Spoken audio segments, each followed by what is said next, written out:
Ako personally, I did not want to talk about this, pero makabother kayo. Kinsay mas nakabother na ako. Actually, dili si Alice Guo at this moment, dili si Alice Guo ang nakabother na ako. Not even the senators nga lalong na kayong mga pangutana on a personal and private level. Kabalo mo kung si pinaka nakabother na ako. Kanang makabasa ko ug makakita kong mga video din sa TikTok or sa Facebook ug mga Pilipino nga grabe ang ilang simpatiya kang Alice Guo. It bothers me tungod kay mura man nig wala taga-follow sa Senate hearing. Mura tag wala na minaw kung unsa ang nahitabo sa Senate hearing.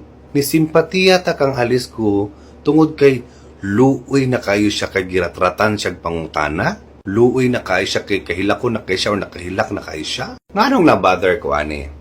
Na-bother ko ani tungod kay number 1, this case is a matter of national security. National security ang giisgutan ani. Nasudlan ang Pilipinas sa some of the biggest money launderers sa kalibutan. Mga fugitive sa kalibutan ang gapadagan sa mga negosyo din sa Pilipinas. Dayon mo simpatiya lang ta ni Mayor tungod kay luoy na kayo si ano. What if di gyud siya tinuod nga spy sa China? O di i-prove niya. I-prove niya. Ingon ani ra unta ka simple. Na simplify ni actually ni Senator Gatchalian. Si Alice Guo anak ni Guo ug ni Lial. Nakasulat sa birth certificate ni Alice Guo nga anak siya ni Guo ug ni Lial. Pero kani si Guo ug si Lial walay mga birth certificate. Kung wala sila birth certificate, according to Senator Gatchalian, they are not Filipino legally. So kung ang iyang mga ginikanan walay mahagilap nga birth certificate, giun sa pagrehistro ni Alice Guo nga nahimo siyang Pilipino nga anak siya sa duha ka tawo nga walay Filipino birth certificate. Wala man lang gani marriage certificate. Giunsa niya pagrehistro at 17 years old. Kinsa may nagparehistro niya ng 17 years old na gitaguan man kasiya sa iyang papa. Unya karon ng gawas ug iyang giangkon nga naapaday siya mga igsuon nga parihan niya og middle name og apelyido, parihang ginikanan nga puros walay mga birth certificate nga mga ginikanan. Giun sa pagrehistro ni si Alice Guo ug ang iyang mga igsuon sa duha ka tawo nga walay identity nga klaro. Pero karon lagi kay gitinuod man siya og question sa Senate, maluoy na magbudayon taniya. So Alice Guo, malalampasan mo rin yan.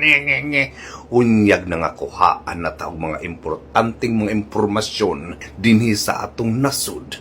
Tungod kay madaladala raman tagmalaala mo kaya. Hindi pa sulod raman nato ning kinsaning mga kawatan sa tibuok kalibutan din sa atong nasod ug ato rang gipadula-dula og mga online gambling MLU aka Pogo. Moabot ra jud ang mga panahon nga mga ingit gyud ang tanan tungod kay naluoy ta aning pangmalaala mo kala nga story. Huna-hunaon nato nga dili ni siya teleserye. This is a matter of national security.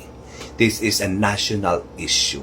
And these senators, si Legarda o si Hontiveros, are award-winning journalists. They know what they're doing. Di pa rin bang senador diya, ang butalang, ganun ibutaran na ninyo. So okay, if dili good siya, Espiya o Pilipino good siya, prove it. Period. Walay drama-drama, walay hilak-hilak, walay matan lang ta dapat. Otherwise, kita'y mga butaan ni tanan in the future. Imagine, mas naluoy pa mo ni Alice Guo nga walay birth certificate ng mga ginikanan pero narehistro nga mahimong Pilipino dayon nagdaggo kay mga negosyo napay chopper. Wala ka naluoy sa imong mga isig katawo, imong mga kaubang Pilipino nga kita mangani mismo magkalisod-lisod mangani parehistro ng uban labi nagdili maminyo nilang mga ginikanan na mangani mga Pilipino nga tinuod yun untang Pilipino nga hangtod karon wala na rehistro. Wa ka naluoy na nila. Samtang kaning uban, sayon ra, di kamatan. Final note, what What if kanang imong pagpatad-patad dihang sugal online, kanang online gaming ninyo? What if kanang imong kwarta dihang ipanghatag is actually supporting mga grupo o mga tao nga naay dili mayong tumong sa Pilipinas? What if lang naman, di ba? Di gigisa ta sa atong kaugalingong pantika. Sugal pa more!